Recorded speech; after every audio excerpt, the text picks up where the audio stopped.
गायत्री महामंत्र एक बार मेरे साथ दोहराओ। ओम भूर्भुवः स्वः तस्सवितुर्वरेण्यं भर्गो देवस्य धीमहि धियो यो नः प्रचोदयात्। अनुष्ठान का आज पहला दिन शुरू होता है और पहले दिन में मैं आपको एक बात कहना चाहूंगा। जीवन और कुछ नहीं है, चुनौतियों से भरा हुआ जीवन कहलाता है।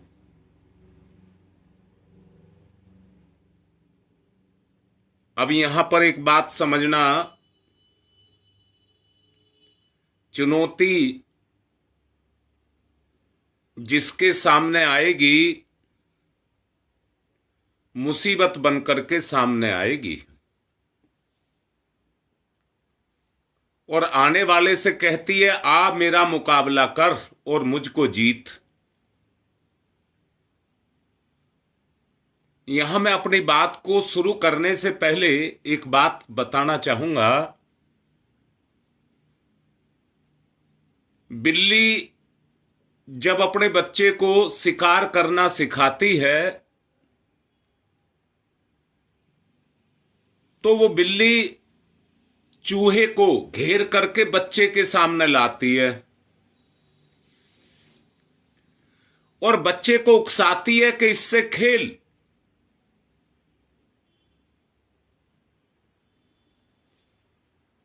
चूहा अपनी जान बचाने के लिए डरता है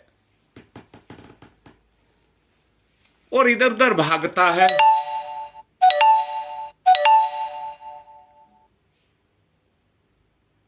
बच्चा जब बच्चे को मां उकसाती है और बच्चा उसको अपने हाथ यानी कि जो अगले पंजे हैं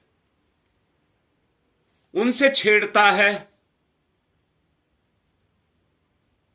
पर चूहे को उस पंजे में मौत दिखाई देती है।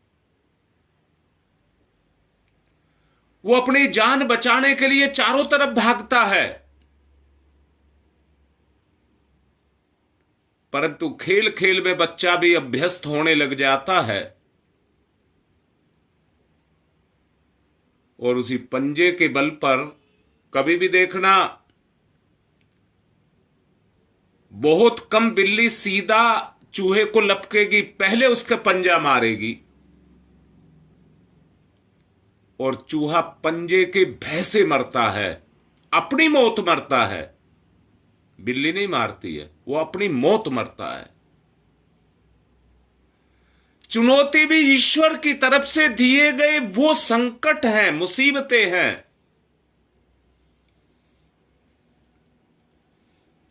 जो कर्मों के परिणाम के द्वारा आपके भाग्य के साथ जुड़े हैं।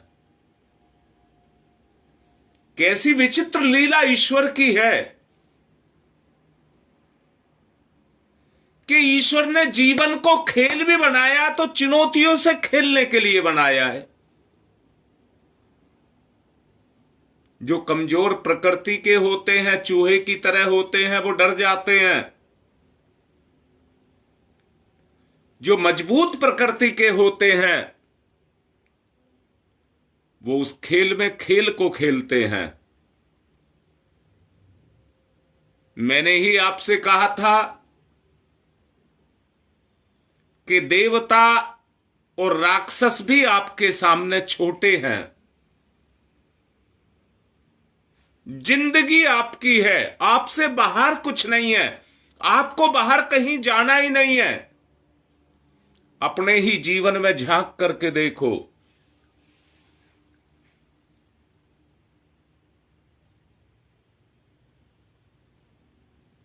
डर अकेलेपन का होता है। अकेलेपन का डर होता है। कल समझाया था, जिसको सहयोग सहयोग सहकार मिल जाता है, जिसको समर्थन मिल जाता है, उसका कोई कुछ नहीं बिगाड़ सकता। रात को जंगल में व्यक्ति अकेला हो, भय अकेलेपन का, रात्रि का अंधकार, भय अकेलेपन का और रात्रि का अंधकार जो उसकी हिम्मत को तोड़ देता है। और ऐसे में कोई भी जानवर आ जाए,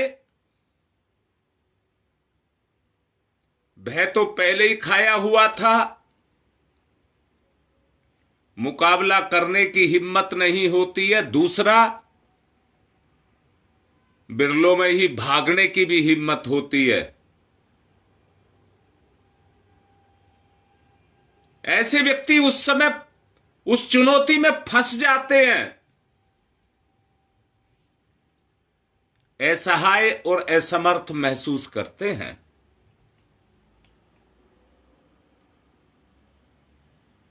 परंतु वहीं पर अगर कोई उसका साथ देने वाला दूसरा हो तो चुनौती कितनी ही बड़ी क्यों ना हो, और यहां मैं कह रहा हूं उस स्थिति में जहां आप दो व्यक्ति जंगल में हैं,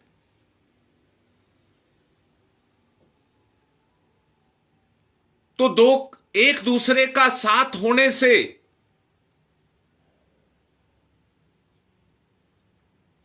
आपको उतना भय नहीं लगेगा जितना अकेले से लगता है।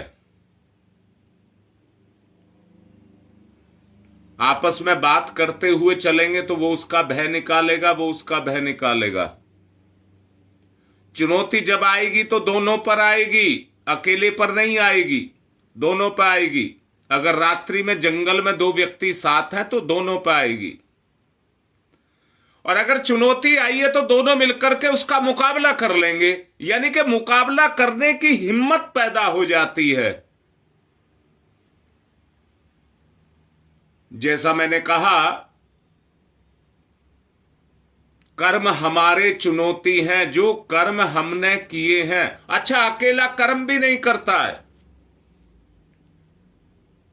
आप अच्छा करेंगे तो किसी के साथ मिलकर के करेंगे, और याद रखना, पाप कर्म तो अकेला हो सकता है, परंतु पुण्य कर्म कभी अकेला नहीं होता, साथ लेना पड़ता है।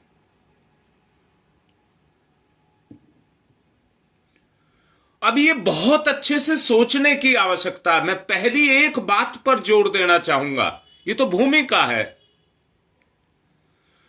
आखिर कौन सी प्रक्रिया है जिसके द्वारा, जिसके आधार पर हमारे भीतर चैतन्य शक्ति का अवतरण होता है, और वैज्ञानिक दृष्टि से अभी मन या मस्तिष्क की कोई चेतना केंद्र मानवीय स्तर पर उसको अगर मानती है और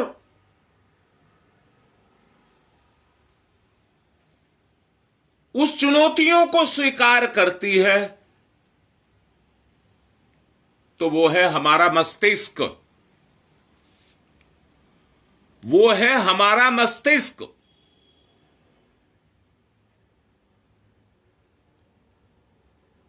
परम पूज्य गुरुदेव ने ही एक जगह लिखा है,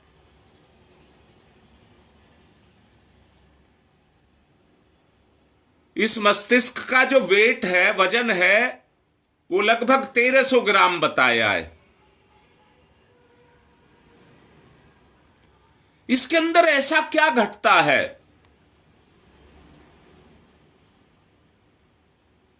कि जो हमें चैतन्यता भी देता है और उन परिस्थितियों से मुकाबला करने की शक्ति भी देता है।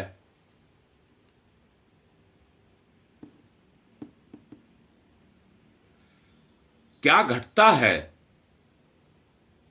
जिसके माध्यम से हम भांति भांति की संवेदनाओं और संकेतों को एक रूपता प्रदान करते हैं, एक रूपता प्रदान करते हैं।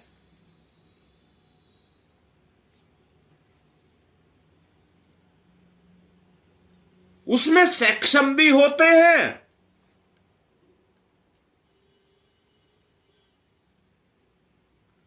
और उसी में हम अपने आप को निराधार भी पाते हैं।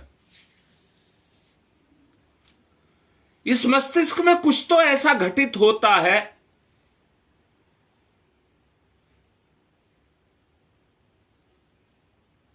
मैंने ही आपको आगे कहा था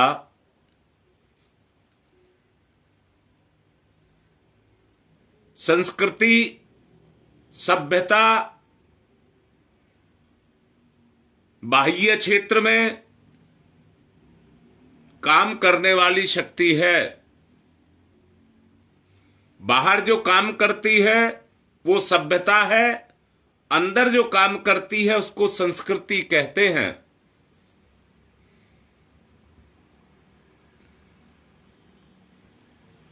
जड़ चेतन पुरुष प्रकृति परा अपरा ज्ञान अज्ञान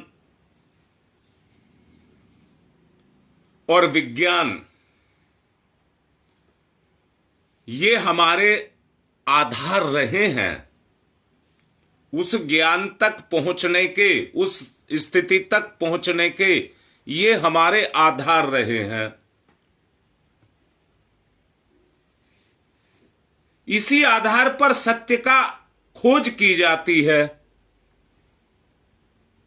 आधुनिक विज्ञान की चुनौतियां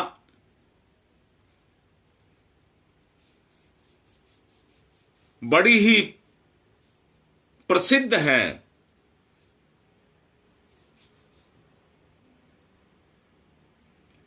चेतनता एक अनबूझ पहेली है जिसके विषय में आज तक बहुत कुछ लिखा गया है, बहुत कुछ सीखा गया है, बहुत कुछ खोज की गई है, परंतु किसी एक निर्णय पर नहीं पहुंच पाए हैं।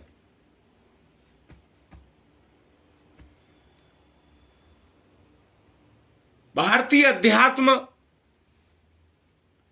सबसे पहले एक चीज पर काम करता है,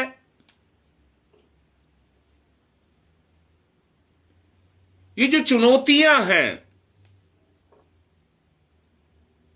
ये कभी तो इतनी बड़ी हो जाती हैं और कभी छोटी हो जाती हैं। चुनौतियां बड़ी और छोटी नहीं होती हैं। अंदर वाले की चेतना कितनी बड़ी और छोटी है ये इस बात पर निर्भर करता है। चुनौती तो चुनौती है।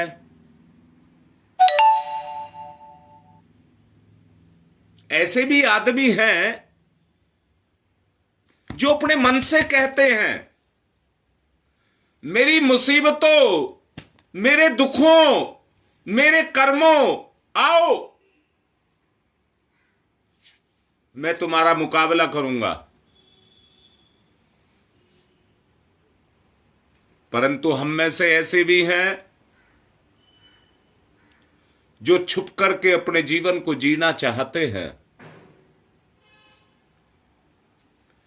जो डरपोक प्रकृति के हैं। वो अपने जीवन में किसी भी मुसीबत को देखना नहीं चाहते। वो छोटी सी छोटी चुनौती का भी सामना नहीं कर पाते हैं। जो अपनी चुनौतियों का मुकाबला करते हैं उनको चुनौती देते हैं, आओ।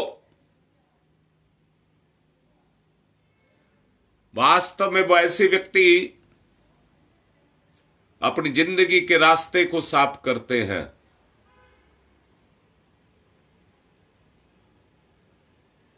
ये दुनिया चाहे कितनी ही बड़ी क्यों ना हो,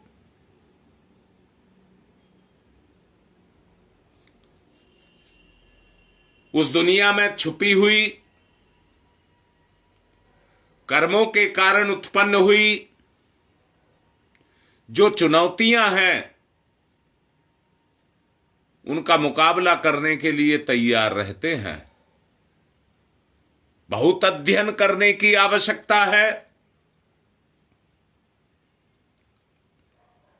और उस अध्ययन के द्वारा उसको आकार देने के लिए हमें उस मार्ग पर चल करके उसके अनुभवों को प्राप्त करने की आवश्यकता है। वो क्षमता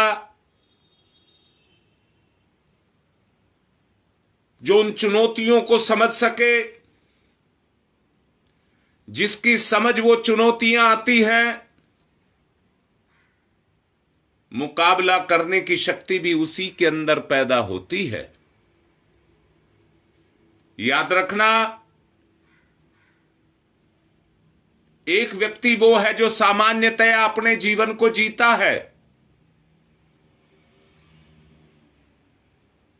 वो सवेरे से उठ करके शाम तक ये चाहता है सहजता से अपने जीवन को जिया जाए।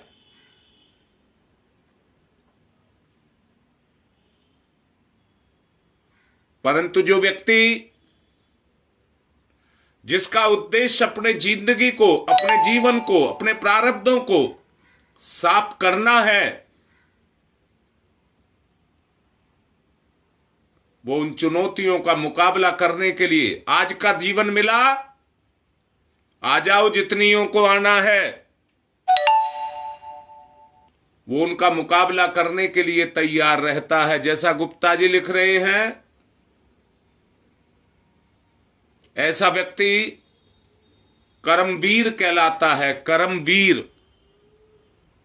और वास्तव में कर्मवीर ही सदा सुखी रहता है। वो सुख संसार की लौकिक सुख नहीं है। मैं फिर से कहता हूं, बिल्ली के बच्चे का उदाहरण मैंने दिया।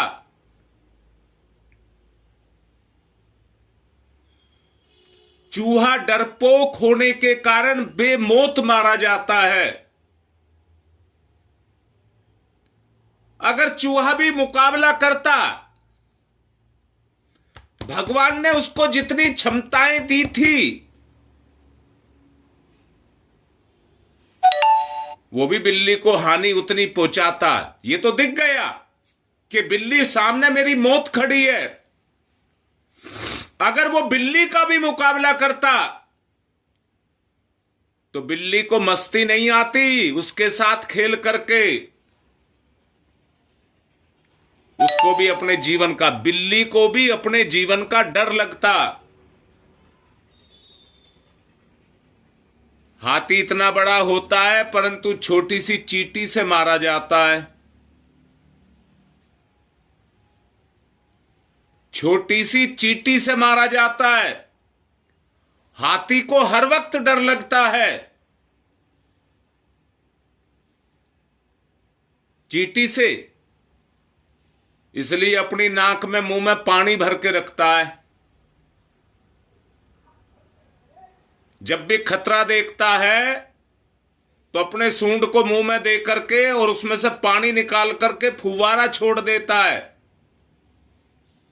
अपने बचने के लिए। हमारे पास भी चुनौतियों का मुकाबला करने के लिए हम पहले से ही तत्पर रहें। भगवान ने यह मस्तिष्क हमें दिया है चुनौतियों से मुकाबला करने के लिए। अगर सवेरे से ही हम इस बात के लिए तत्पर हैं, आज के दिन मेरे जीवन में जो भी चुनौती आएंगी वो मुझे उसी लिए मिला है कि मैं उनका मुकाबला अपने इस मस्तिष्क से कर सकूं।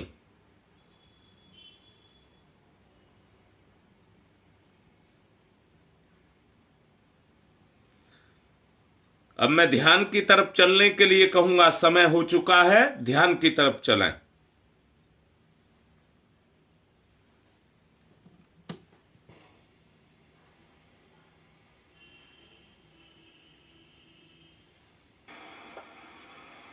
कितना हुआ भैया? 12। कुंडली जागृत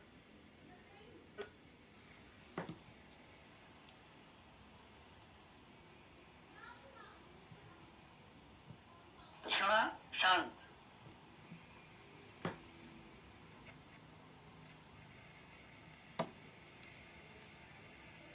उद्विग्नता शांत,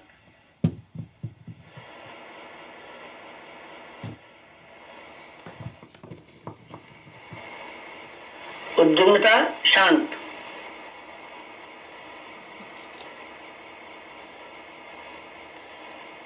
दिव्य दर्शन, प्रातः काल,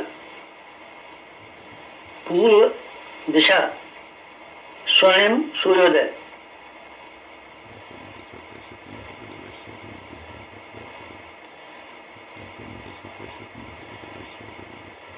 स्वर्णिम सूर्य, सविता, गायत्री का प्राण, सविता,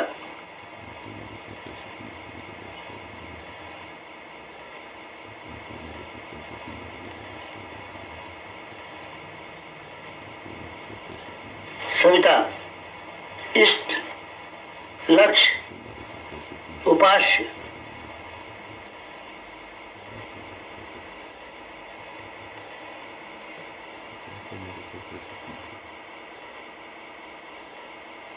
सविता, प्रकाश, ज्ञान, प्रज्ञा,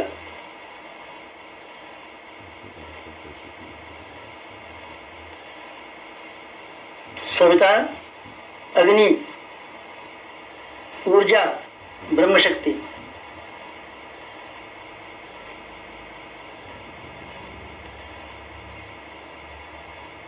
सविता, ब्रह्म, सविता, वर्चस्व,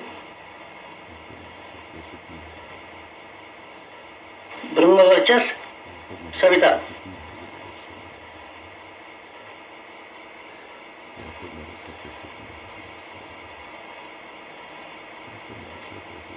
सविता, उपास्य, ब्रह्म वर्चस्व, उपास्य,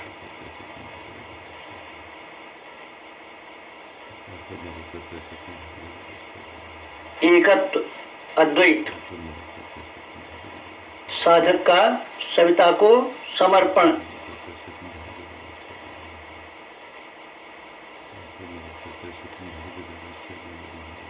समर्पण, विसर्जन, विलय,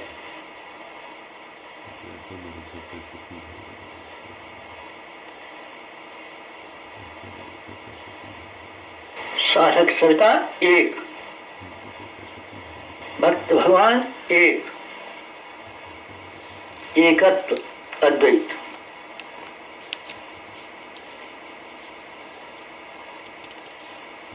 कुंडलिनी जागरण, कुंडलिनी जीवनी शक्ति, कुंडलिनी अंतः ऊर्जा, कुंडलिनी प्राण विद्युत, कुंडलिनी योगाग्नि,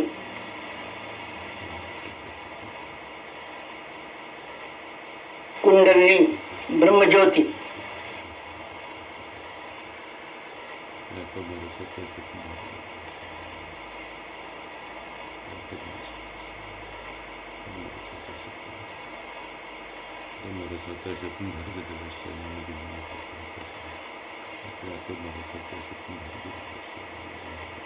सविता शक्ति का कुंडलिनी क्षेत्र में प्रवेश, मूलाधार क्षेत्र में प्रवेश, सविता का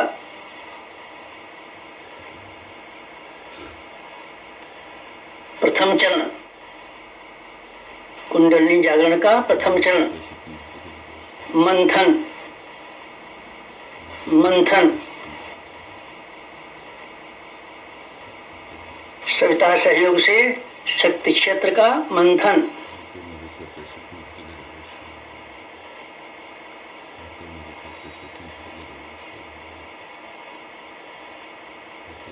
मूलाधार मंथन,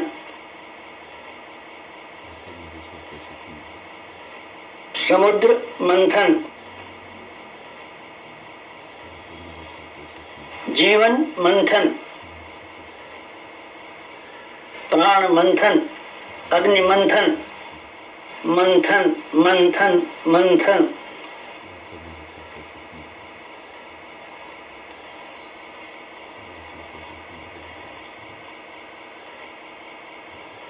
मंथन,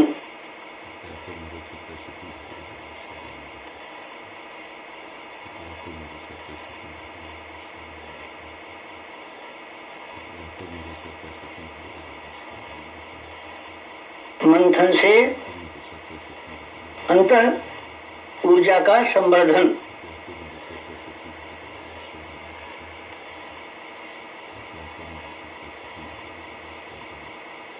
अग्निशिखा प्रज्वलन, जीवन ज्योत जागरण,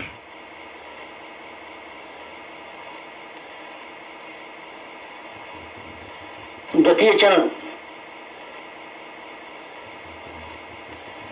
ऊर्ध्वगमन,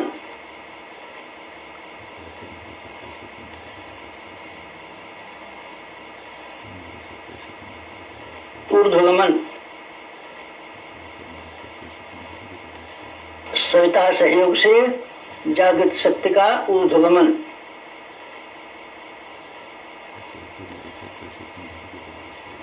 आत्मसत्ता का ऊर्ध्वगमन,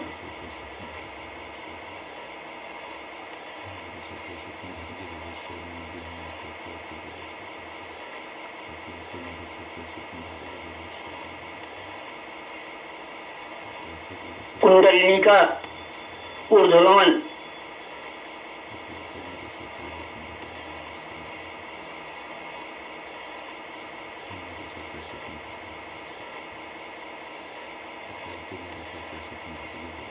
मूलाधार मार्ग से सहस्रार तक कुंडलिनी का ऊर्ध्वगमन, मेरुदंड मार्ग से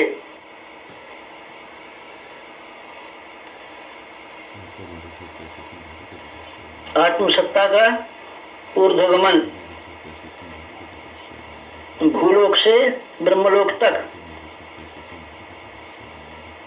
देवयान मार्ग,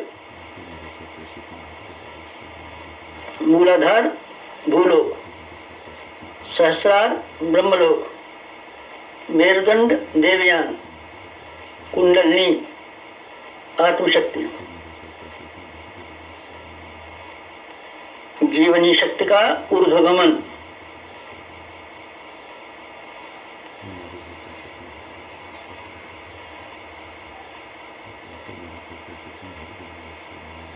उत्थान,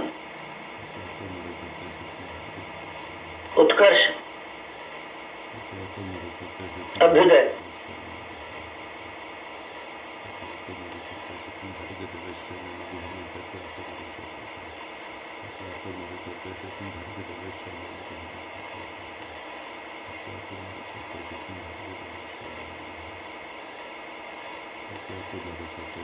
ऊर्ध्वगमन, कुंडलिनी जागरण,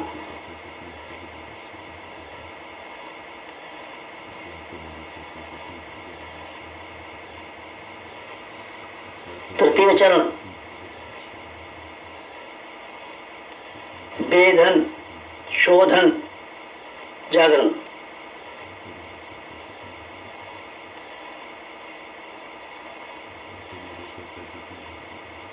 सविता सहयोग से षट चक्रों का वेधन,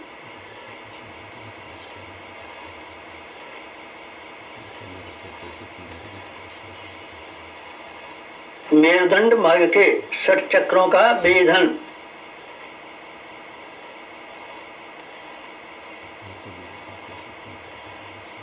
प्राण विद्युत से शक्ति स्रोतों का उत्खनन,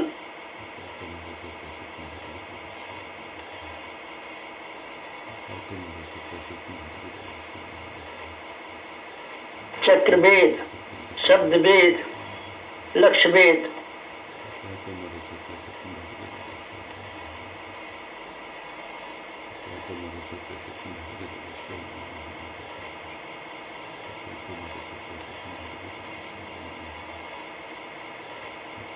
वेधन, शोधन, जागरण, षट चक्रों का जागरण,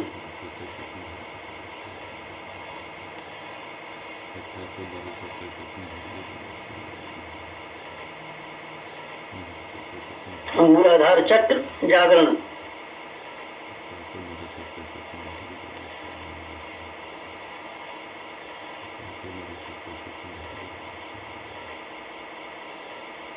स्वाधिष्ठान चक्र जागरण,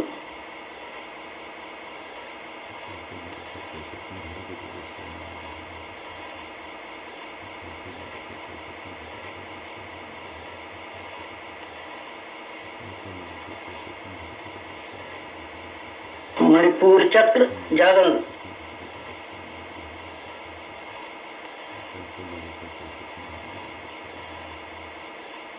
अनाहत चक्र जागरण,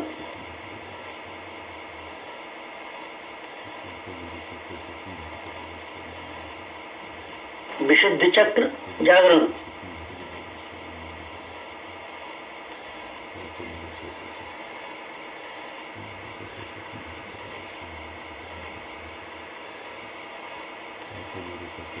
आज्ञा चक्र जागरण,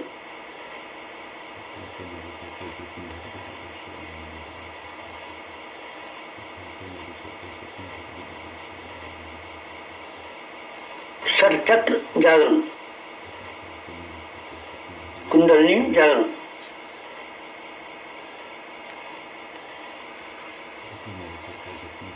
चतुर्थ चरण,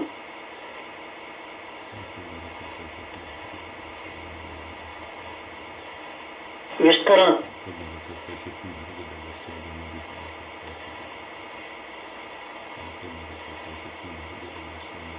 सविता सहयोग से योगाग्नि का विस्तार,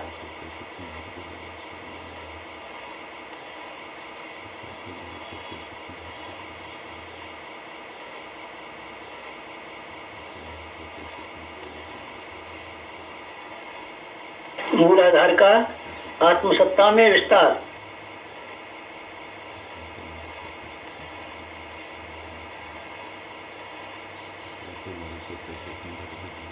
आत्मसत्ता का विश्व सत्ता में विस्तार, ब्रह्म सत्ता में विस्तार,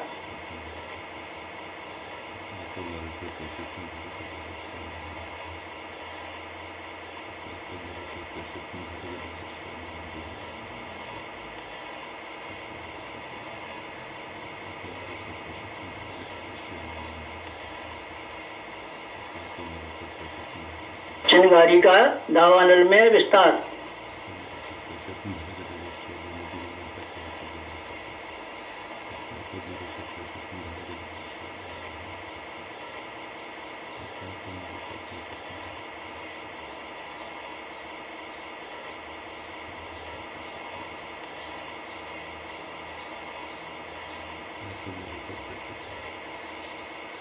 ज्योति का ज्वाला में विस्तार,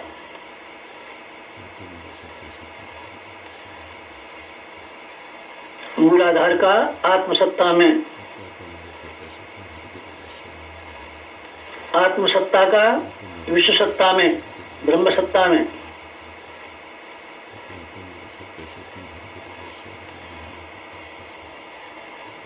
चिनगारी का दावानल में,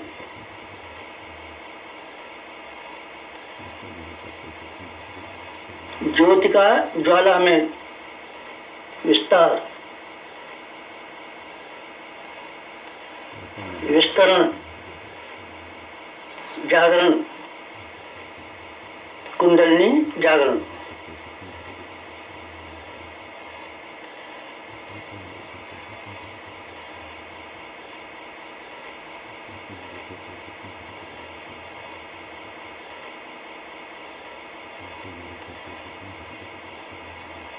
पंचम चरण,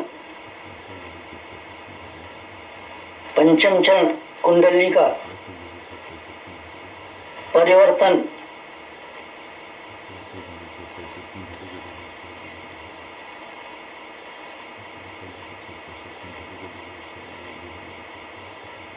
मूलाधार का सहस्रार में परिवर्तन,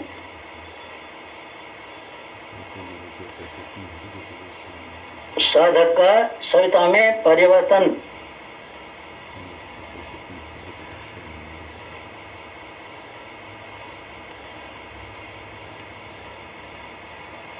आत्म ज्योति का ब्रह्म ज्योति में परिवर्तन,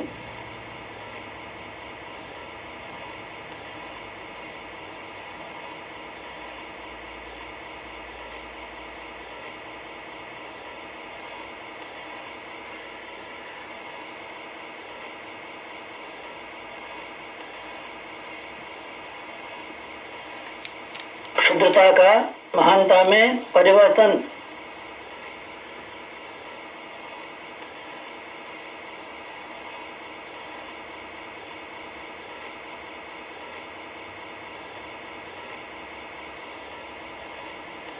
कामना का भावना में परिवर्तन,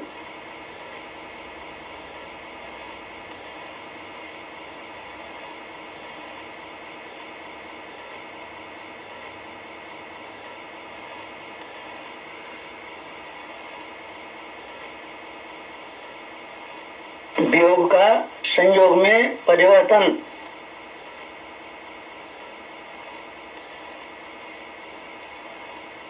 नर का नारायण में परिवर्तन,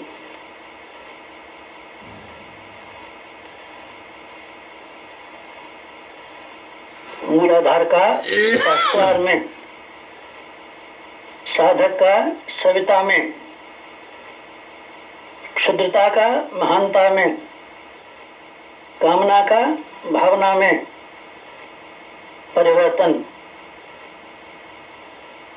वियोग का संयोग में परिवर्तन, नर का नारायण में परिवर्तन,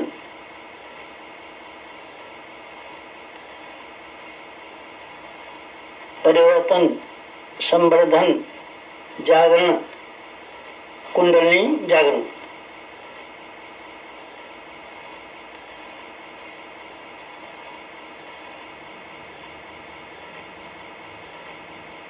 मुक्त बंधन ईश्वर दर्शन,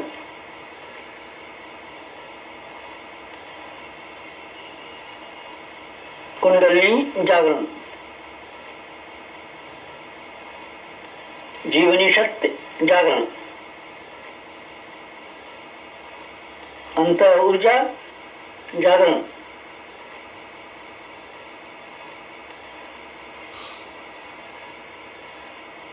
प्राण विद्युत जागरण,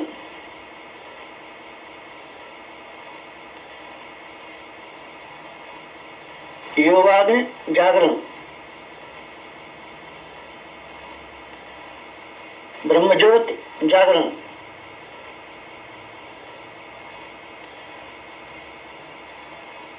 कुंडलिनी जागरण, महान जागरण, आत्म जागरण।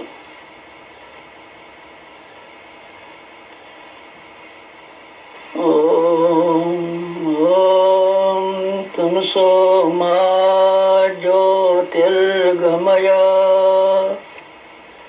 तमसो मा ज्योतिर्गमय, तमसो मा ज्योतिर्गमय, असतो मा सद्गमय, असतो मा सद्गमय, असतो मा सद्गमय। ओम मृत्योर्मा मृतंगमय, मृत्योर्मा मृतंगमय, मृत्योर्मा मृतंगमय। तमसो मा, तमसो मा, तमसो मा ज्योतिर्गमय, ज्योतिर्गमय, ज्योतिर्गमय। तमसो मा ज्योतिर्गमय।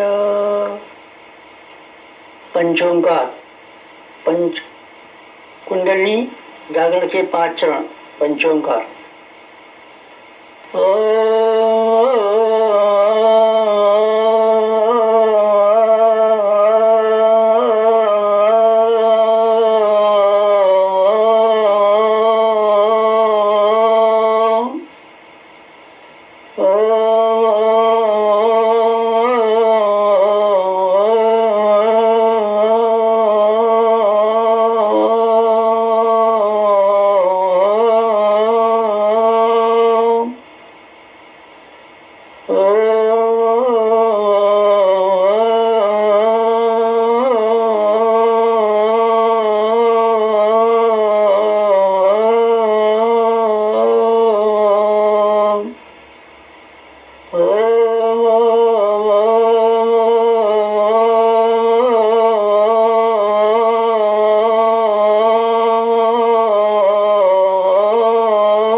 दोनों हाथ रगड़ें, मुख पर फिराएं, नवीनता लाएं अपनी चेतना में। आज की बात संपन्न।